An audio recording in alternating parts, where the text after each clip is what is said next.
ఐశ్వర్య రాజేష్ తాజాగా వచ్చిన సంక్రాంతికి వస్తున్న మూవీతో తెలుగు చిత్ర పరిశ్రమలో తనకంటూ ప్రత్యేక స్థానాన్ని సొంతం చేసుకున్నారు.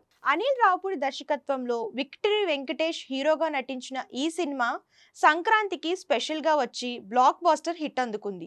దీంతో ఈ మూవీలో ఐశ్వర్య రాజేష్ తన నటనతో విమర్శకుల నుంచి కూడా ప్రశంసలు అందుకున్నారు. ఇక అప్పటి నుంచి ఈ అందాల భామ ఫుల్ బిజీ అయిపోయారు. సోషల్ మీడియాలో యాక్టివ్గా ఉండటంతో పాటు పలు షాపింగ్ మాల్ ఓపెనింగ్స్ కు హాజరవుతూ ప్రేక్షకుల ముందుకు వస్తూ సందడి చేస్తున్నారు. ఈ నేపథ్యంలోనే తాజాగా ఓ షాపింగ్ మాల్ ఓపెనింగ్ కి విచ్చేసిన ఐశ్వర్య మరోసారి సందడి చేశారు.